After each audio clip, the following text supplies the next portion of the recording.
Alors les réserves d'une collection égyptienne, c'est en général des endroits assez complexes à gérer, parce que c'est là que se trouve toute une série d'objets qui ne sont pas exposés dans les salles permanentes, pour des tas de raisons, pas qu'ils ne soient pas intéressants, mais parce que les salles permanentes en général sont trop petites pour héberger l'ensemble d'une collection, et aussi parce que ces objets sont parfois dans des états de conservation qui les rendent peu aptes à être exposés sans des opérations de restauration et de mise en valeur qui permettraient vraiment alors de les transférer dans les salles permanentes.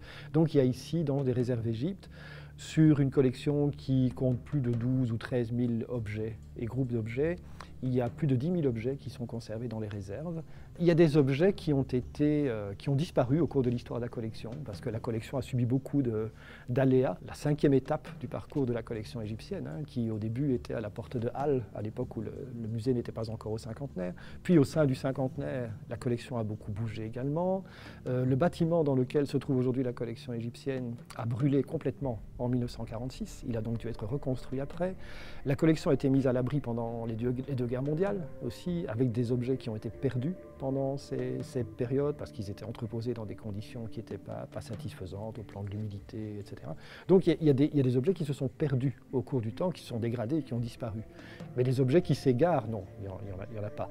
Et d'ailleurs, nous sommes obligés réglementairement à procéder régulièrement à ce qu'on appelle le récollement de la collection, c'est-à-dire à prendre l'inventaire par numéro d'inventaire et à repérer systématiquement l'endroit où se trouve tel et tel objet au fil des numéros, en décrivant son état de conservation, etc. Ce tas de pierres, qui a l'air un peu informe comme ça, est un résultat de l'incendie qui a détruit le musée en 1946.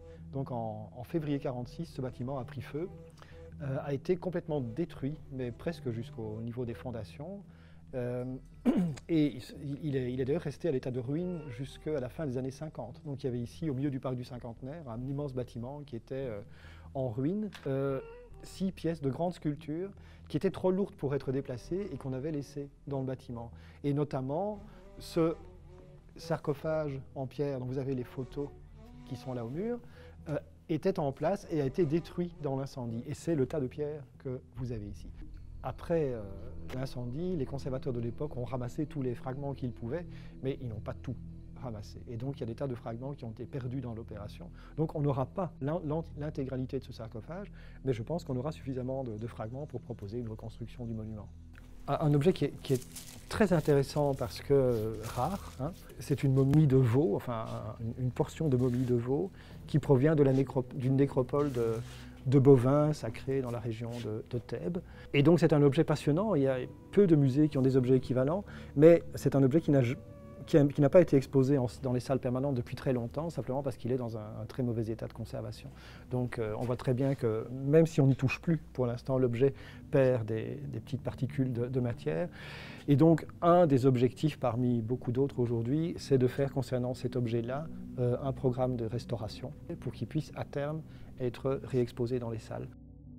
Ça, c'est un domaine qui est relativement peu exploité encore aujourd'hui, ce sont les archives du musée, qui sont d'une richesse phénoménale. Et là-dedans, on peut retrouver des tas de documents sur l'origine des objets, la manière dont ils ont été acquis par le musée, tous les personnages qui ont tourné autour de ces objets. Et c'est le cas notamment de cette momie dont on ne connaissait pas l'origine jusqu'au début de l'expo. Et maintenant, avec les documents d'archives, on arrive quand même à déterminer comment elle est arrivée au musée, dans quelles circonstances, grâce à quel donateur. Et il y a des romans derrière tous ces objets, il y a toujours des histoires absolument passionnantes à étudier.